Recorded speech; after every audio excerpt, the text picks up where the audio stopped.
Bonjour à toutes et à tous. Des mots qui s'entremêlent et nous passionnent, nous font grandir et nous façonnent. Des lignes pour vibrer, des bulles pour s'échapper, tout un univers pour rêver. C'est avec ces quelques mots que j'ai l'immense plaisir de vous proposer la première de cette nouvelle émission littéraire. Toutes les 2 semaines, nous nous installerons dans une magnifique bibliothèque genevoise, cette fois-ci la Fondation Bodmer pour 2 entretiens. Bibliothèque classée au patrimoine mondial de l'UNESCO qui contient près de 150 000 documents. Et pour la naissance de cette émission, quoi de mieux que de parler de la figure maternelle avec 2 auteurs et 2 livres. D'abord, une petite bourgade italienne qui voit grandir Allegra Felice et sa chienne recueillie qu'elle appellera Mère. Un roman magnifique où les mamans sont multiples, entre violence et amour profond. C'est La chienne mère de Simona Brunel-Ferrarelli. La mère est aussi celle qui recherche le fameux instinct, pas automatique à la naissance d'un enfant. L'histoire de Salomé, propulsée maman sans l'être vraiment, c'est l'histoire d'une mère qui s'en va, de Shirin Shebani. Rencontre avec ces 2 auteurs dans quelques instants, mais avant, dans cette émission, on vous propose de découvrir un livre ancien sur le thème du jour, ici avec Nicolas Ducimetière, conservateur et vice-directeur de la Fondation Bodmer.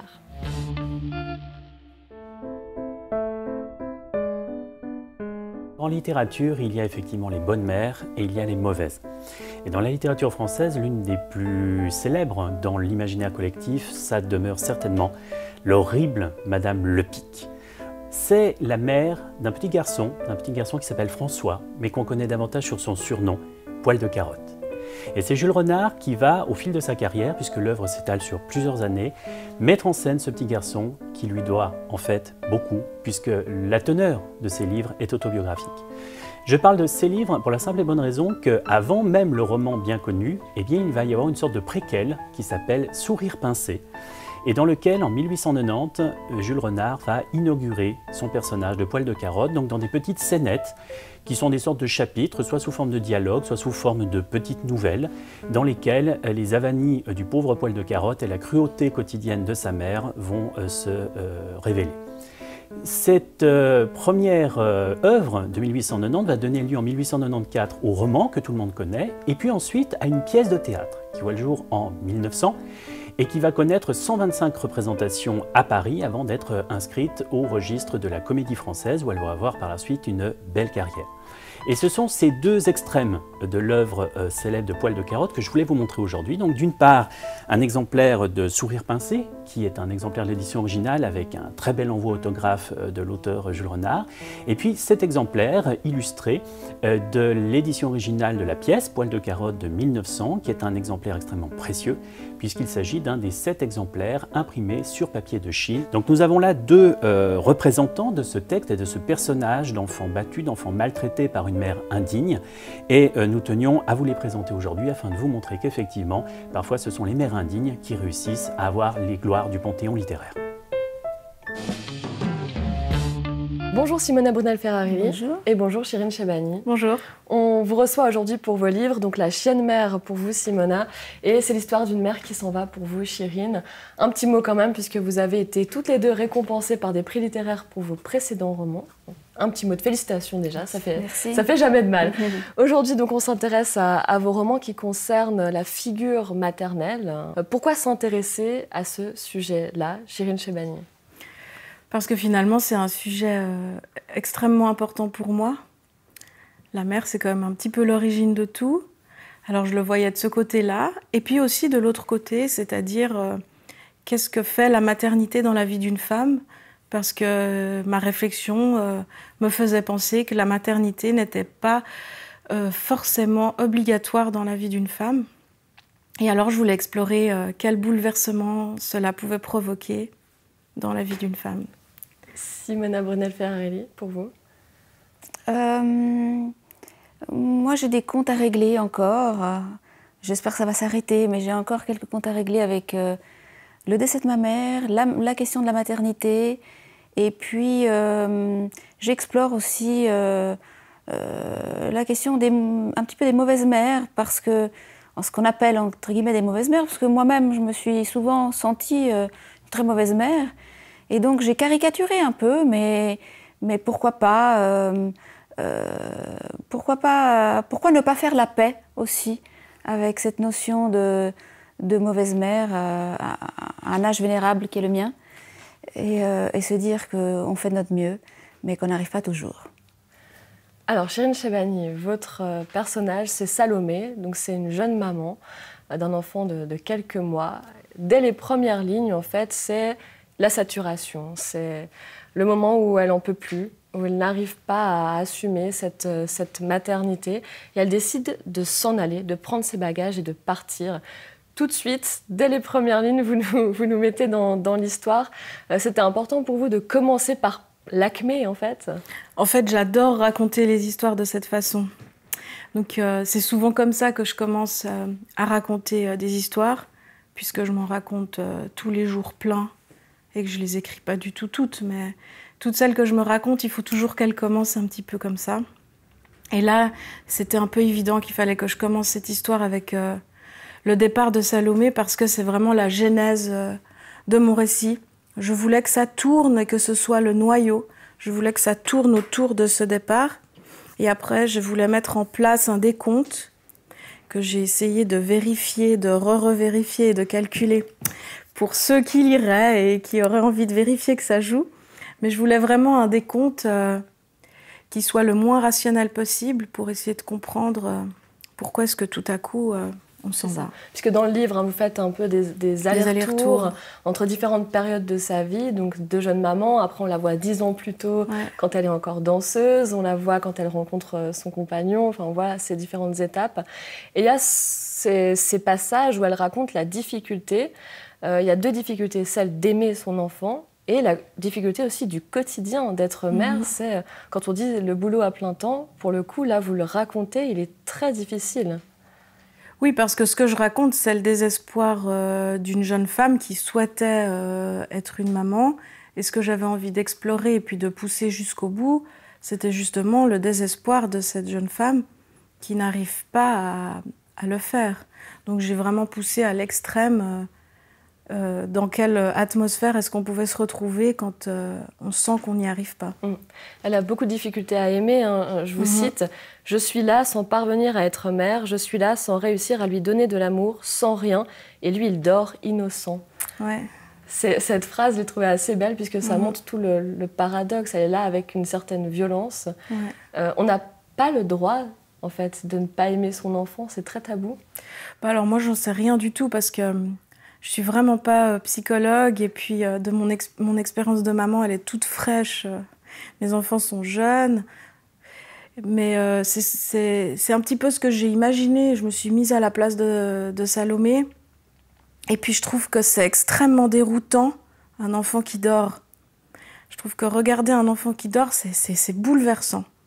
Il y a une innocence et c'est extrêmement bouleversant. Donc pour mon héroïne qui était animée par tellement de violence, regarder son enfant dormir, eh ben, ça pouvait provoquer ce genre de sentiment, ce genre de ressenti. Simona Brunel-Ferrarelli, vous aussi, votre histoire raconte une mère qui a du mal à aimer aussi parce qu'elle accouche d'une enfant qui n'est pas vraiment désirée. C'est la dernière de la fratrie.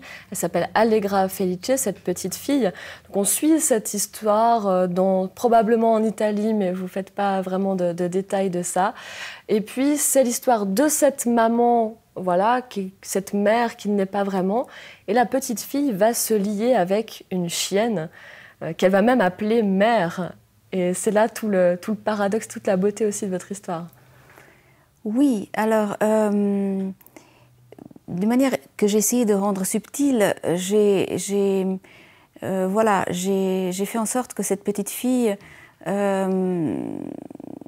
ne se sent pas aimée, mais ce n'est pas sûr qu'elle ne le soit pas, adopte et se fasse adopter par un animal, par une chienne, parce que je suis à peu près sûre et de manière universelle, que les animaux n'ont pas tous ces problèmes que nous avons nous. Ils ne sont pas mieux que nous, mais ils n'ont pas ces problèmes-là. Donc, elle est allée au plus simple, au plus rapide, ne trouvant pas au sein de son foyer, qui était un foyer où la violence était latente, où elle n'était ni battue, ni frappée, mais la violence était quelque chose de latent, elle a trouvé une sorte de paix ultime, dans l'affection certaine d'un chien, d'une chienne, pardon, parce que le chien, on ne peut pas douter de son affection. Et elle avait besoin d'une affection dont on ne puisse pas douter. Je crois que cette petite fille doutait de l'affection. À tort ou à raison, je crois que ça arrive à beaucoup d'enfants de douter de l'affection d'une mère. Et le problème, il est là. C'est pas que la mère l'aime ou non, c'est ce doute qui peut être constructeur ou déconstructeur. Je vous cite, et à un moment, donc, Allegra Felice, qui veut dire bonheur et joie, sauf erreur. Joyeuse, heureuse. Joyeuse, heureuse, voilà. Donc, le prénom de cette petite fille est tout un symbole aussi. Elle dit « Je l'ai appelée mère de toute ma peine d'enfant, de chaque grain de vie de mes tristesses. » Qu'elle décide d'appeler son chien mère. Et ce chien-là, cette chienne, va la protéger vraiment contre tous les dangers. Oui. Et là, elle va ressentir vraiment que certaines personnes sont mauvaises pour elle, plus encore que sa propre mère, qui, elle, vit sa vie de femme, qui est profondément amoureuse aussi de son mari encore. Oui, et de ses garçons.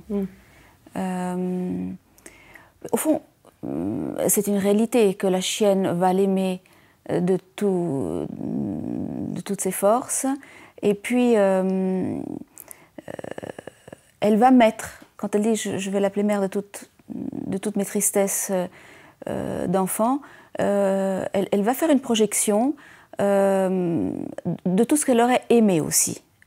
Et donc à ce moment-là, il y a une symbiose qui se crée, qui va faire que les deux vont faire un, et c'est un petit peu ce qui se passe dans les adoptions réussies entre un maître et un chien, en général. Quand ça marche bien, c'est ce qui se passe. Dans cette histoire, on voit aussi cette petite fille, mais aussi son amie Saï, d'autres adolescents aussi. On les voit grandir. C'est aussi cette histoire-là que vous racontez, de se débattre dans ce monde quand on essaye de grandir nous, et en plus dans un contexte familial pas forcément évident. Voilà. Et Saï aussi a un chien, mais lui ne réussit pas la même chose. Donc c'est pas donné. Et le chien s'appelle Bandit. Le chien s'appelle Bandit. Évidemment que j'ai fait des liens. Le chien sera un bandit comme Saï. Et j'ai exprès pas voulu créer deux couples enfant-chien, enfant-chien. Le chien de Saï ne créera pas ce lien avec Saï, et finalement il s'enfuira. Il ira chercher ailleurs le bonheur, et c'est la petite fille qui finira par le retrouver dans un chenil et l'adopter. Et en fait, si le chien donne tout l'amour qu'il peut à un humain, il faut quand même qu'il le reçoive en retour. Pour être, le vrai dressage d'un chien, c'est l'amour. Est-ce que ça se passe de la même manière entre mère et enfant? C'est la question que j'aimerais que le lecteur se pose. Est-ce qu'il y a est-ce que éduquer un enfant, c'est lui donner des règles strictes comme on nous apprend mal au dressage des chiens, ou est-ce que c'est l'aimer d'une telle façon qu'on le rend bon et intelligent? C'est une question ouverte, je n'ai pas la réponse. Alors Allegra Felice se débat un peu dans ce monde, un peu comme Salomé finalement dans ses débuts de maman, où elle a l'impression de ne pas être vraiment entendue, ni par sa mère qui lui dit « mais c'est normal d'être maman, au début c'est difficile, tu vas y arriver, t'inquiète pas », que les médecins qui lui disent aussi que c'est une période normale. Enfin, on a l'impression qu'elle est comme muette. Mais parce que je pense que c'est très difficile de mettre des mots sur ce qu'on ressent quand ça fonctionne pas tout de suite. Et puis aussi parce que c'est quand même tabou de reconnaître qu'on n'y arrive pas. Ça, je l'ai beaucoup entendu. Je pense que la maternité, il y a une injonction au bonheur et à la joie. On doit être des mères parfaites. Qui est très très forte, alors que je pense qu'on devrait avoir le droit de dire que ça va pas, que ça va pas. Mais ça ira peut-être après. Oui. Quand on le dit, on s'engage pas à ce que ça n'aille pas pendant 20 ans. Hein. Mais ça, j'ai trouvé très fort, et c'est presque un peu l'origine de toute mon idée. C'était cette injonction au bonheur. Et du coup, c'est vrai qu'elle est un peu muette, parce qu'elle n'ose pas trop. Et puis quand elle essaye sans le dire, parce qu'elle dit qu'elle n'aime pas trop demander, mais en fait personne n'entend. D'ailleurs dans la vraie vie, j'essaye que ce soit un petit peu la vraie vie, c'est extrêmement rare que les gens nous entendent quand on dit rien. Oui. Ça, c'est sûr. Le principe, c'est de dire un peu pour qu'on nous entende. Ouais. Mais c'est très difficile. Dans vos 2 livres, il y a la naissance. Alors, vous parlez toutes les deux de la naissance d'un enfant, de la chienne aussi. Dans votre livre, Simona Brunel-Ferrarelli, vous écrivez donc « Quand la mère met au monde Allegra Felice, il faut créer le lien, comme avec les garçons. Un grand froid me saisit au moment où mes lèvres harponnèrent son sein sec, un froid d'inexistence, un froid de déchirement. » Donc c'est le bébé qui parle, cette petite fille qui parle, et on sent dans ces mots un froid d'inexistence, de déchirement, que déjà là, à l'origine, c'est presque fichu. Oui, j'ai essayé de faire remonter le mal aux origines, parce que j'avais besoin de créer le lien entre l'accouchement de la mère et l'accouchement de la chienne. Effectivement, je décris ces 2 accouchements où la mère a du mal, elle a 40 ans, elle en a marre, elle a eu déjà 2-3 enfants, elle n'a pas envie de cette petite fille, elle a souffert pendant la grossesse, mais quand même pendant cette grossesse, elle disait entre l'enfant et moi, choisissez l'enfant, si il y en a un Elle est persuadée qu'elle va mourir. Elle est persuadée qu'elle doit mourir, elle s'est mis dans la tête qu'elle doit mourir, toutes les femmes de sa famille ont toujours vécu comme ça, qu'on va mourir à l'accouchement, mais elle dit quand même sauver l'enfant, donc c'est pas blanc ou noir. Par contre, chez les animaux, si une chienne, ça c'est attesté, si une chienne sent qu'elle va mourir, elle mange l'enfant, hein, elle mange le chiot. Donc, même au moment où l'enfant naît, elle n'a pas ce lien maternel. Je suis convaincue que tout le monde n'a pas l'instinct maternel au moment où l'enfant naît. Il faut le créer, cet instinct. Et il tombe pas du ciel comme ça. Enfin, moi, personnellement, j'ai dû le créer. Voilà. Shirin Shebani, c'est vraiment ce terme-là. L'instinct maternel, elle attend qu'il lui arrive dessus. Il doit arriver. Oui, j'ai écrit, elle attend la montée, on attend la montée de lait et on attend aussi la montée de l'instinct maternel. Voilà. Oui. Moi, je ne l'ai pas eu pendant les 5 premières minutes. Après, je l'ai eu. Je dois avouer, je n'ai pas attendu 100 ans. Mais je dois dire que un accouchement, c'est difficile. Donc, c'est pas évident. Oui. Voilà. Et encore un petit mot, hein, c'est quand toujours durant cet accouchement, juste après l'accouchement, le bébé donc parle et dit « Mon père s'est délesté des premiers soins dès l'instant où il a vu mon sexe béant entre la béance immonde de ma mère hurlante. Implacable, il a détourné la tête et ce fut tout.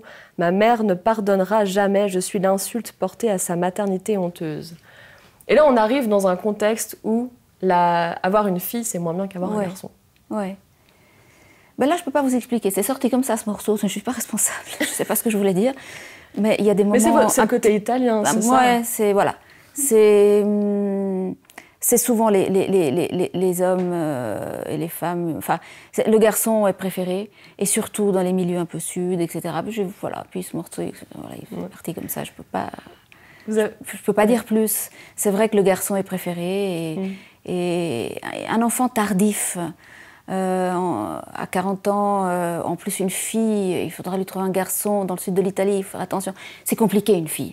À quel point il vous ressemble? À quel point c'est une partie de votre histoire qui se transfère dans ces livres, Shirin Shebani? Moi, je m'inspire toujours de ce qui m'intéresse et puis de certaines choses que je ressens. Après, mes histoires, c'est à chaque fois des fantasmes parce que le plaisir d'écrire, c'est le plaisir de m'offrir l'espace d'un récit, une autre vie. Et voilà. C'est ça qui est fantastique avec les romans que j'invente, parce que j'ai l'occasion de vivre plein de vies dans la vraie vie. Alors, c'est des inspirations, des idées et puis des fantasmes. Simona Brunel-Ferrarelli, vous disiez que vous avez quelque chose à régler encore. Oui, non, moi je puise, j'invente des personnages, mais les émotions sont réelles, elles vont puiser dans... Camus disait qu'on n'écrit jamais sa propre histoire, mais l'histoire de ses nostalgies. Je crois que c'est ça. Je ne peux rien écrire que je n'ai pas vécu, mais je réinvente les contextes et l'histoire, les lieux. Voilà. Toute l'histoire, je n'ai jamais vécu dans une famille violente, personnellement. Mais les sensations sont vécues. Bien sûr, je ne peux rien raconter que je n'ai pas ressenti. Un mot sur votre écriture. Quand on lit votre livre, Shirin Shebani, alors c'est haletant, puisqu'il y a beaucoup de points, de ponctuation, c'est presque slamé. C'est un style qui vous a plu? Alors c'est un style qui me procure énormément de plaisir. C'est comme ça que je me racontais des histoires dans ma tête avant d'écrire Nafasam. c'est la façon que j'aime de décrire ce que je vois et qui me plaît, de décrire les sensations qui me plaisent. C'est comme la façon qu'on aurait d'utiliser un pinceau et de faire des touches de couleurs. C'est de cette façon-là que j'aime peindre. Alors ça fait immensément partie du plaisir d'écrire. Simona Brunel-Ferrarelli, vous, c'est excessivement bien écrit aussi. Les mots s'enchaînent très très bien. Est-ce que vous réécrivez? Est-ce que vous avez réécrit au fur et à mesure ou est-ce que ça sort comme ça et le roman est terminé? Non, ça dépend. Il y a des passages... Le passage que vous avez lu, il est sorti comme ça. Et après, il faut se l'expliquer à soi-même. Mais chaque mot c'est vrai que chaque mot passe au crible. Mais je rejoins ce que Madame dit. Au fond, j'ai l'impression que dans tout l'univers littéraire qu'on a autour de nous, surtout en cette période de Salon du Livre, il y a énormément, mais c'est pas du tout une critique, hein, c'est un constat, énormément de livres. J'ai l'impression que tous les livres qu'on peut lire autour de nous, c'est comme des itinéraires, des voyages.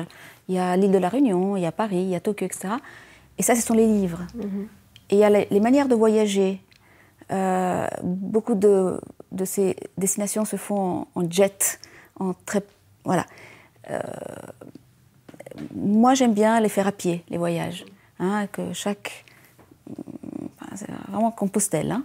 Chaque pas... Je préfère le voyage que la destination. Donc vous écrivez, vous supprimez, vous réécrivez. Oui. L'important, c'est le voyage. C'est pas du tout la destination. Voilà. Un mot maintenant, on arrive au terme de l'entretien, sur vos projets. Chirine Chebani. Alors moi, là, je suis en train d'écrire, bien sûr, et d'inventer. Je pense que j'arrive à la fin. Une grande histoire à laquelle je tenais beaucoup. Bizarrement, mes héroïnes sont de nouveau des femmes. Je crois que c'est quelque chose qui m'intéresse vraiment beaucoup. C'est sur plusieurs générations. C'est l'histoire de deux femmes au destin très différent, mais avec beaucoup de similitudes. Et puis, cette fois-ci, j'ai voulu beaucoup raconter ce qui me plaît dans ma campagne, dans les paysages. Voilà. C'est une belle histoire, je l'aime beaucoup. J'y prends beaucoup de plaisir. Simona Brunel-Ferrarelli. Disons que j'aime pas tellement parler de mes projets, mais je prépare quelque chose qui concerne les jeunes. Je voudrais écrire un livre où les jeunes puissent, où je m'adresse aux petits héros qu'il y a dans chaque jeune, où ils puissent retrouver un symbole de beauté auquel ils puissent se rattacher. Cette question d'héroïsme qui aujourd'hui, malheureusement, prend des allures dramatiques et qu'ils puissent avoir, comme dit Baricot, une autre beauté à laquelle se rattacher et s'identifier. Merci beaucoup à toutes les deux. Donc, je rappelle les références des livres. C'est l'histoire d'une mère qui s'en va de Chirine Chebani et La chienne mère de Simona Brunel-Ferrarelli. J'ai pas donné les éditeurs, c'est chez Slatkin et chez Cosumouche. Après avoir découvert vos livres, on s'intéresse un peu plus à vous et à votre manière d'écrire, surtout ces 5e de couverture. À quel moment de la journée écrivez-vous? Le matin. Quand je peux. Le lieu le plus incroyable dans lequel vous ayez écrit? La voiture. Sur une pierre. À quel moment êtes-vous satisfaite de vos romans? Jamais. Quand je les relis, souvent. Est-ce que vous écrivez en musique et si oui, quel genre et laquelle? Non. Oui. J'aime beaucoup Leonard Cohen ou alors Johnny Cash. Quelle personne de votre entourage a le droit de vous lire avant l'éditeur? Ma fille. Mon ami Dimitri. Un livre que vous conseillez à tout le monde? L'étranger de Camus. L'arbre de vie de Nancy Houston. Un bon livre pour caler des portes? Non, je n'utilise pas de livre pour caler des portes. Je laisse les portes claquer. Si vous deviez donner une couleur à votre univers littéraire? Bleu. Jaune. Merci beaucoup à toutes les deux.